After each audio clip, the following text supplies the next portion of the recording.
Welcome to the Daily Update. This is being prepared Thursday, September 15th. We'll go over the action in the market today and then see how things look for Friday, September 16th. And it was another down day. Things are pretty negative overall. Some of our indicators are showing that we might be in a short-term oversold condition. We're also at a pretty critical level at 3,900. So another line in the sand, so to speak, is being set with the market. We'll have to see how things play out in Friday's session. So let's go back and talk about what happened. Right at the open, we had a slightly lower open, and the big reaction was CPI on Tuesday. The market just went crazy after that. Well, we had PPI on Wednesday and retail sales on Thursday, and the markets didn't react all that much to those reports. There was an attempt right after the open to take prices higher, and the S&P actually went positive briefly. As the day went on, prices fell down below the daily pivot at 39.40 and then went down to S1 and went even below that at 39.20. Buyers then entered, and we able to see prices going right back up to the daily pivot, which now was acting as resistance. And then that didn't work. So then we saw more selling, which took prices down to S2 at 38.90. We actually broke below the 3,900 level, but we saw some late day buying come back in, and that kind of saved at least things on a closing basis. We ended up being down 1.13%. Volume was above average, so we're seeing a continual pickup of that. The technicals, yeah, they're negative overall, but maybe short-term oversold, but it doesn't mean that they have to stop here. They could become even more short-term oversold, but we're having to deal with things right at this 3,900 level. And that's kind of a critical point, not just psychologically, it's actually developed into a technically important level. And this is all due to inflation and interest rates. That's the big deal. So what are some comments that we can make? Apparently there was a national railroad strike that was averted. At least that's what I heard. It isn't officially averted, but at least it was heading in that direction. That would have been a real mess. You think we're having supply chain issues now? What if the railroad system gets shut down for an extended period of time? And you think buying things at the store is going to be easy? Do you think things that businesses need to build products, that they're going to be able to receive those? So that's kind of an important deal that this was averted. The S&P did break through that trend line. That was kind of our hope after yesterday's session. Well, that hope was dashed in Thursday's session. And we're back at the tipping point down at 3,900. Will we see a bounce from that? Are we short-term oversold? Those are the things that we're looking at right now. We have another one of our inverted yield curves, the 30-year to the 5-year. It kind of comes and goes to the party, or the 10 and the 2 and the 10 to the 5. They've been at the party for quite a while now. Sentiment is tipping over and becoming slightly more fearful, but it's not extreme at this point. We had a slew of economic reports that came out. The one that I was focused on was retail sales. That was the biggie, and that can often have an impact on the market. Where it was actually up 0.3%, where they expected it to be unchanged. The other way that they look at this is they take out automobiles, and it was down 0.3%, and they expected that to be unchanged as well.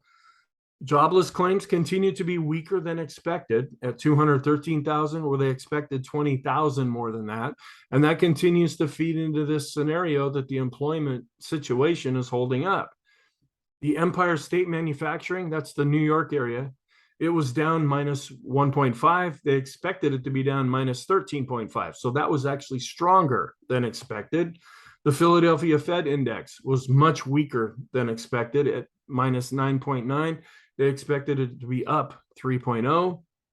Import prices were down 1%, where the last time we saw this report, they were down 1.5%. If you take out oil, they were down 0.2%, where previously they were down 0.5%. Export prices, they were down 0.016, where the prior reading was minus 0.37. Okay, so not as bad as expected. If you take out agriculture, they were down 0.18, where last time we saw it down 0.38. So export prices were stronger than expected, where import prices, well, I guess they kind of were a little bit stronger than expected too. So industrial production was down 0.002. They expected it to be unchanged. Capacity utilization came in a little weaker than expected at 0.8, where they expected it to be at 0.803. Our trend, it's negative. The red line is below the green line, but the ADX is below 20. Now it's at 19 and change. If we see a big move, it could turn that ADX back up. So some of you might want to see this as a trendless environment. Others, because we look at all of our charts, sorry about that, shows that we're in a pretty decidedly negative situation right now. Our bias is negative with the down day, and I've switched our momentum over to negative because we're just not feeling the love right now. Let's see if anything can change on Friday. Let's look again at the day's session. Just a few days ago, after the CPI report came out, we now have some consideration that the Fed may raise interest rates a full percentage point at their meeting next week. Now, it was a lot higher a couple days ago. It's still at 24%, but it pretty much had been locked in that they were going to do the 75 basis point move. With that CPI reading, they've now put 1% on the table. So we'll be watching this day by day as we get closer to that meeting. Our fear gauge is down at 40. Yeah, tipping towards the fear side and not necessarily extreme. The latest reading from Ridex Bear Bull, that ratio, and this is a couple days old, it doesn't really take into account some of the things that have happened. Still is pretty neutral. We're not really spiking up, nor are we spiking down with this ratio. Another one that's probably outdated now was the American Association of Individual Investors. They had been showing some improvement, even though they were still quite pessimistic on things. But this is before the big downward move on Tuesday. And this was while the market was starting to shift more over to a positive stance. So it's likely that in the next reading, this is really going to decline again. Looking at high and sticky inflation, it remains the biggest tail risk. Folks are still mostly concerned about inflation, even though it's gone back just a little bit from August. It's dropped back a little bit in September. We have those that are worried about hawkish central banks. Geopolitical events are still pretty high on the list. The fact that we might either be in or have a global recession, not really fearful of that, but still fearful nonetheless. Some kind of credit event could happen, like a banking crisis somewhere. That's on the table. COVID resurgence, and I'm not quite sure what the other is. Maybe their World Cup team won't win or something like that. This is just looking at different indexes that are leveraged using futures contracts and options to try to enhance returns. You look at the blue line here with the S&P, and it just shows the really trailing off of those managers that are in those different kind of leveraged positions. It's really declined when you compare it to some of the other countries as well. The emerging markets, the Nikkei in Japan and in Europe, it's really been coming down a lot. This is the NTM. This is the next 12 months. Most of the time you hear me talking about the trailing 12 months. That's looking back. Next 12 months is looking forward, and it shows how the PE ratio has been coming down. We're now down into the 17 range, which is kind of on the edge of being expensive. If we get down to 15, that's where it's more fairly valued. But as the S&P has been coming down, and yes, there have been different adjustments to the earnings per share forecast, overall, this has been coming down. This chart can be kind of confusing, and it's a little bit fuzzy. The red line are what's called sticky prices. These are for services. It's like going to the doctor, going to your accountant, do different things that are more service oriented.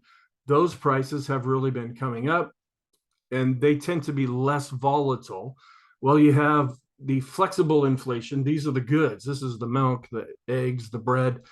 It's been coming down, but it is still quite high after really spiking up. Then we have the percent of managers who say that global profits, are they going to improve? Well, they don't seem to think so, but this could be used as a contrary indicator when we get to such a low reading. The last time we were at this reading was during the great financial crisis.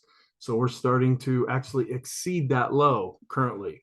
But we weren't in a real high inflationary environment at that point. We were in a lot of trouble and there were a lot of bad things going on in 2008, but there are some differences of where we're at currently.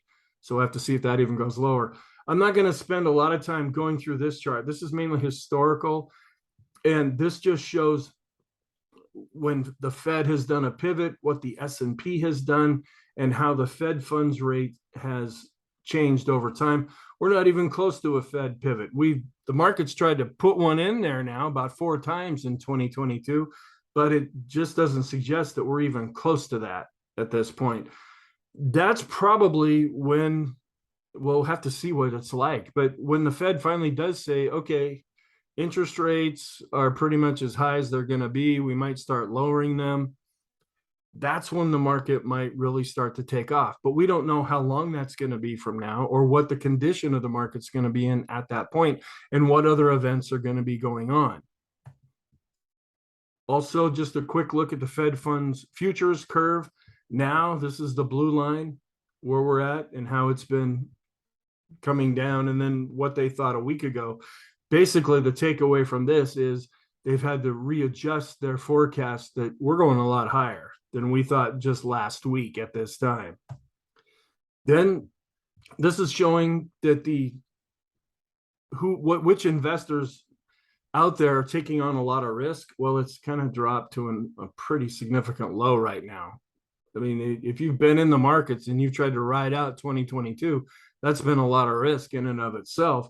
And so people are gun shy right now. They don't want to really jump in and add a lot of risk after they've already seen some losses or saw scenarios change or had to constantly readjust what they're doing.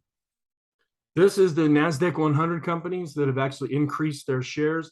They've been doing a lot of buybacks. And as prices have been coming down, some of those companies are buying back their own shares, which could be positive for the market. We're really seeing this coming down. So the percent of shares outstanding is actually decreasing, and that could help make these stocks more precious or valuable, and at some point provide some support to the NASDAQ 100. Now I'm getting back into Wednesday's charts, where this is just showing how much cash has been raised. And in September, it's pretty high, but it's been pretty high right now. When people are really uncertain about things, they don't know whether to go long or short. They've been bitten possibly a couple of times this year, or maybe multiple times. And so they're just going to sit it out in cash on the sideline. This is just showing the number of yield curves that are inverted. We're at about 50%. This is more than just the yield curves that I talk about in each video. But when we really get high, a lot of times that's when we start to see things begin to roll over. But we've looked at this chart before, and we've been just about at this level. Oil, my goodness. And we're seeing some conflicting information here. In the brief video that I did yesterday, there's been some talk out of DC saying that the government may try to replenish the reserves at about $88 per barrel. And that's what the futures contracts are leaning towards. Well, here you have Goldman Sachs saying, no, we're going to 125, 130. And then when we get to that level, then we'll finally start to come back down. So again, I don't know how useful this is. It could change at any time, but it's interesting to look at. This is more looking at the CPI on a year-over-year basis. This is the headline number. This is the one that hits all the financial media and is on the front page, where it looks like we topped out and we were unchanged, where they expected it to come down. But still, according to Goldman Sachs, they see that number coming down. And then if you do the core CPI, taking out food and energy, they also, even though it went up finally, they're expecting that to come back down as well. This is the scenario that the markets keep trying to implement over and over and over, and they're getting burned doing this. Now, at some point, they're probably going to be right, and it's going to be the right thing to do. But we don't know when that time will be. It's kind of like crying wolf. So we just have to watch things day by day and see how they play out. What are investors thinking the economy is going to be like 12 months from now? And we're seeing a pretty severe negative reading.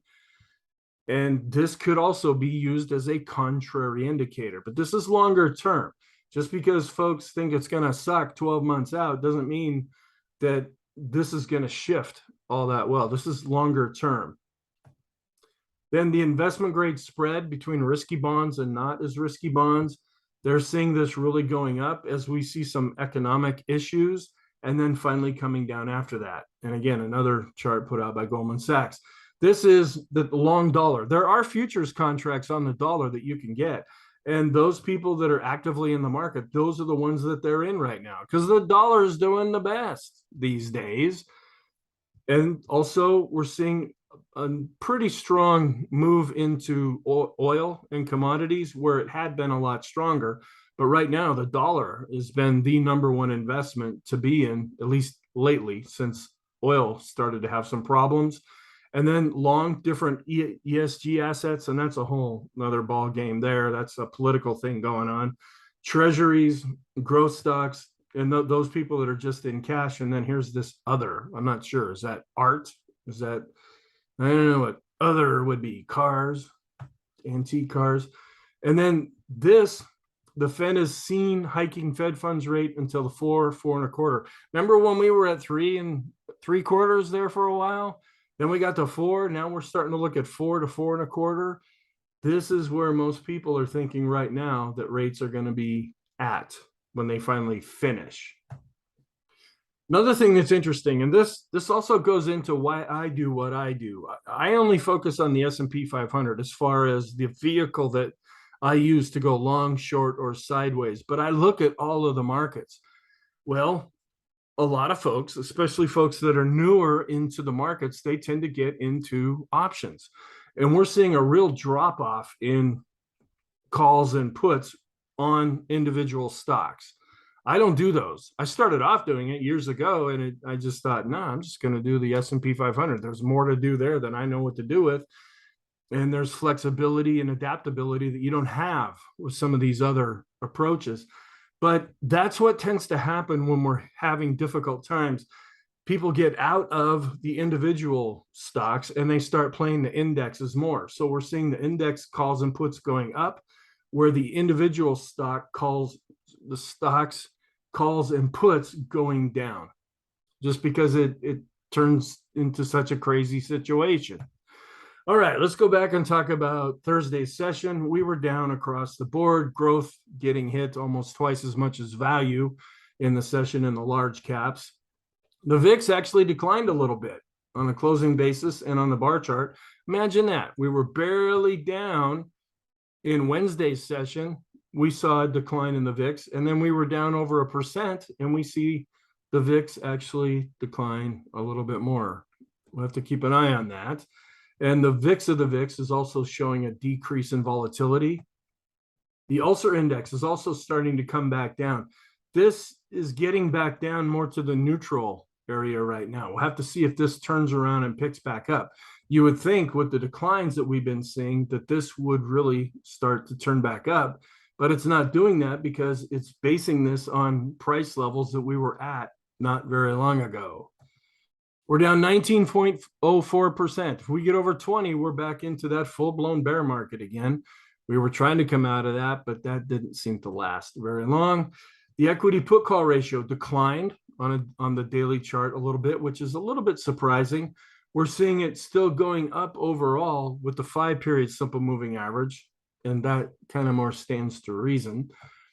Then here's the intraday chart showing the pivot levels for Friday's session, R1, R2, S1, and S2 right there. This was the part that we were hanging on to after yesterday. We came right back up to this trend line and closed right on it. Well, we shot below that now. So there might be some other pivot levels down below. We have an S1 down below. We're right down at this 3,900 level, which is short-term support. Are we going to bounce up off of that, or are we going to fall down through that? Oh, and going back, showing how average or volume has gone above average. Here is the updated daily chart with the various different pivot points calculated. And this is short term because we're not really getting much from our longer term fib charts. This just measures from the high that we set back in August down to the low, which a lot of people thought was the low. Well, here we are again. Now, a lot of people said, well, maybe we'll go back and test the September lows. We're doing that right now. But are those people singing that tune right now? See, when we're up here, you know, and people are saying, hey, maybe they'll go back down here and do, they just throw it off as a flippant statement. And then when we get down to this point, the whole dynamic of the market has changed. We were looking positive when we were up here. Things were shifting over and looking much, much better. Now we're down here and it's like the end of the world is right around the corner. That's why I don't like it when people say, maybe we'll go back and test this, test that. Yeah, I ask those questions, but it's more of a rhetorical thing. It's not to say it and then think the situation is going to be the same once we get down there. It's just something we have to be aware of. Well, we're here right now. So now we have to see what's going to happen. And if we bounce up off of that, it'll be a successful test. If we break down below it, it'll be a failed test. And then we might head down here to the low set back in June. And then the market will be even more negative if that happens. Then here's the longer term look going from the June low to the August high. We're also breaking down below this 38.2% retracement level. And we're kind of drifting into no man's land as far as Mr. Fibonacci is concerned. This is longer term from the COVID low to the all-time high. We're breaking down here. We have some support, but it's a little bit below where we're at right now at about 38.29. So we still need to see more of a decline. But if we break through the 3,900, we're probably looking at about 38.29 or so. If that level can hold, if we break through that, then we might start testing some of these previous lows again. Or we might see a nice little bounce up off of that and say that was a successful test. We might start to get back to the point where we're breaking through upward resistance. Now, nothing suggesting that at this point. Our chart is suggesting things are negative. This is just what we want to be looking for in case it plays out that way. The sectors, all but two were down, with energy being down the most and followed by utilities and tech. Tech just gets hammered.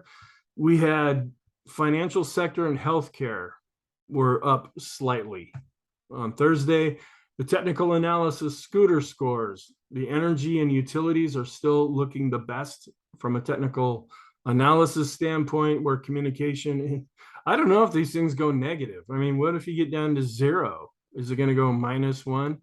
I don't think they do it that way.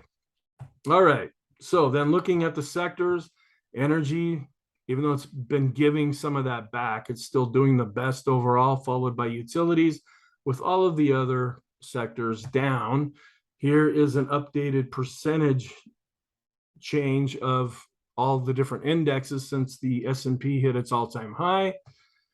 Technical alerts, negative across the board. So starting at the bottom, we had BPI crossed below 70 in the energy sector. NASDAQ went below 11.7, 11.6, 11.5, blast off. Real estate also, which has been showing some weakness, it dropped below 20 with a BPI. Communications dropped below 50. The S&P dropped below 50, and I'll show you that chart. NASDAQ, talked about that. Gold, yeah, supposed to be going to the moon. I don't know how many headlines that says, get ready for gold to break out. And I've been seeing those all summer long. And while you've got all these people trying to sell you on the idea that gold's going to break out, it just keeps going lower and lower and lower. But they still find ways to justify that its breakout is right around the corner. As long as the dollar is holding up, it's going to be really difficult for gold to go higher. All right, our scores. In first place is the mid caps at the very bad reading of 58.8, followed by the Dow at 45.7. The S&P's in third place at 41.3. Small caps are at 31.7, and the Qs are getting below 20 at 16.3. So a lot of technical damage is being done as we head lower. All right, intraday. We tried to go a little bit higher right at the open. It fell back, then we went up. This was the high point of the day. We went a little bit positive, but then came right back down and went negative. We danced down here, jotted a little bit below S1. We came all the way back up to the pivot.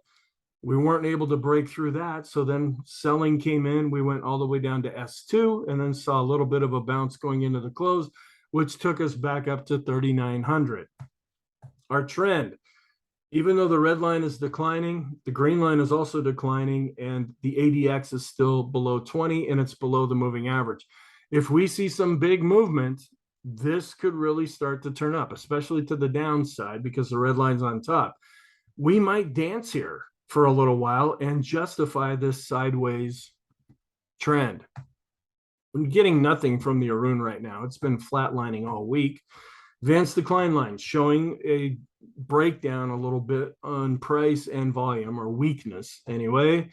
The advanced decline ratio has dropped below 0. That's turning more negative. New highs, new lows. We're trying to give us some hope here, but they're rolling back over. And the 10-day turned up just barely, and now it's starting to roll over also. Accumulation distribution looking more weak because we're coming down below the moving average. Short term, and I took all the moving average charts out of here because they're gone. They're in the rearview mirror right now. So why bother looking at those? Our Stoke RSI is negative, as is the Williams percent R, and this is 1 point of our short-term oversold condition. The force index is still negative. Swinland trading oscillator based on price and volume, negative. McClellan oscillator, negative. 20-day, negative. 50-day, negative. 200, negative. This is another area for possible short-term oversold. The short-term stochastics are extreme negative, as are the intermediate term. The long-term was finally starting to look a little better. Well, it's giving up the ghost right now. Intermediate term, we're still extreme negative as far as the rate of change going back 20 periods. And our Sean trend meter is showing more negativity. The PMO, which was trying to turn up, nope, it's back negative now, as is price and volume. These have not crossed. The PMOs that are rising still continues to be extreme negative. So this could be another short-term oversold indication. The buy signals also looking a little extreme negative. We're still declining with the PMOs that are above 0. Chaikin oscillator is declining. Chaikin money flow is showing weakness. Volume continues to advance. Vortex, it looked like it was getting better, but nope. The red line has shot back up and the green line has shot back down. So that is negative. Summation index on price declining, and volume is flattening to starting to decline. There might be a little bit of hope here. It isn't completely rolling over right now, and sometimes this leads the way. So can it recover and actually turn back up? Not yet, just something to watch for. Our slope, which is kind of all confused right now, it's the only positive oscillator. It was trying to go positive there for a while.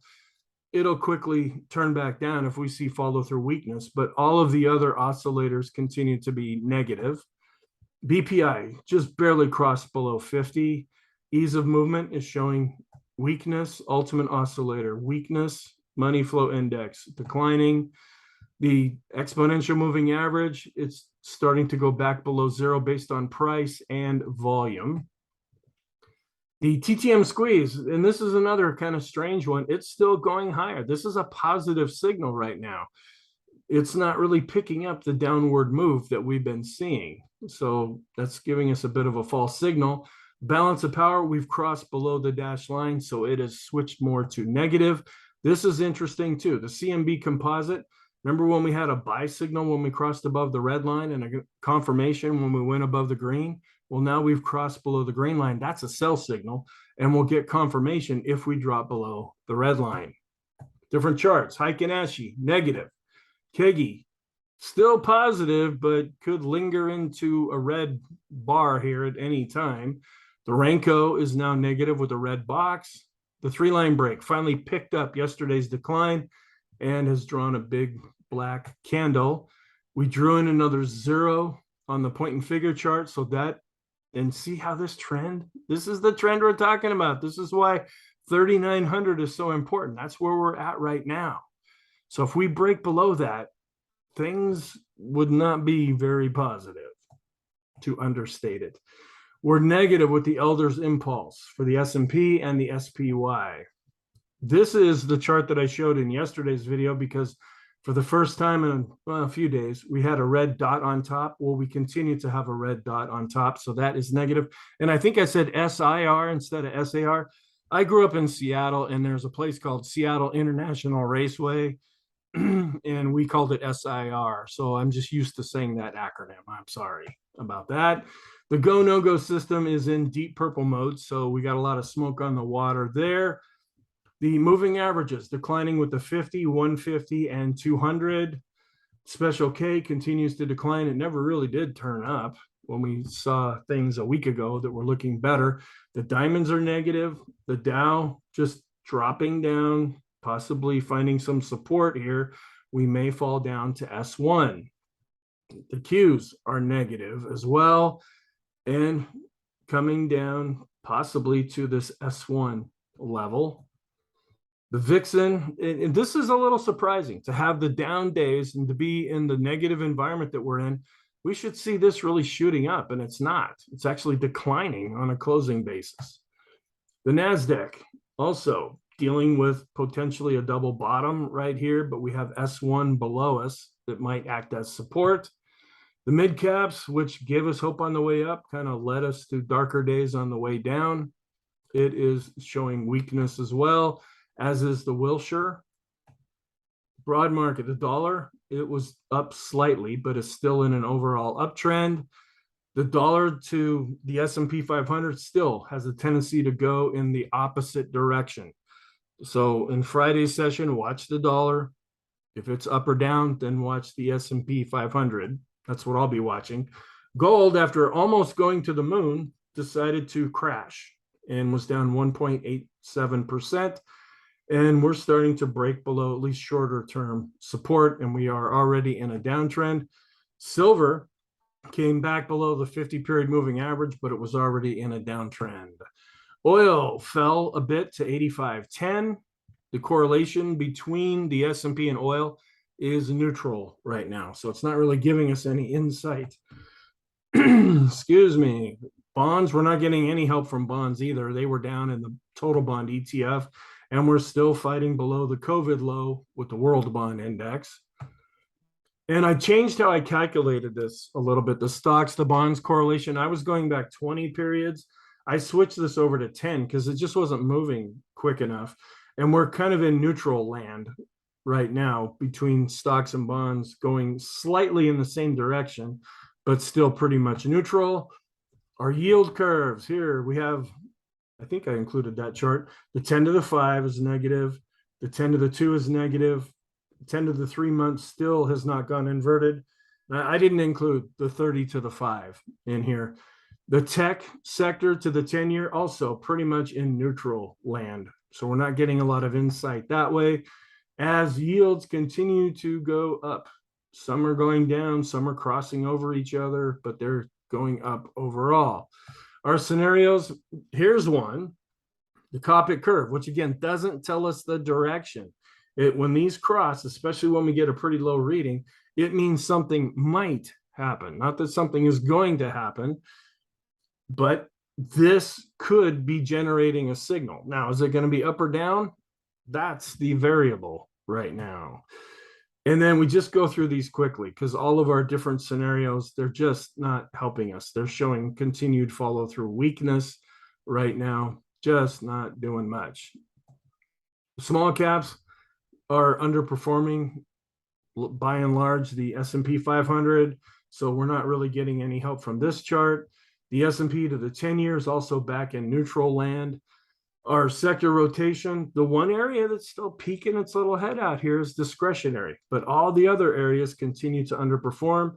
Same thing when we look at the different large, mid, and small caps. They're right on top of their moving averages. Here is the S&P to the 2-year, also back into neutral territory with a slight tendency to go in opposite directions. So we're seeing a new spike now.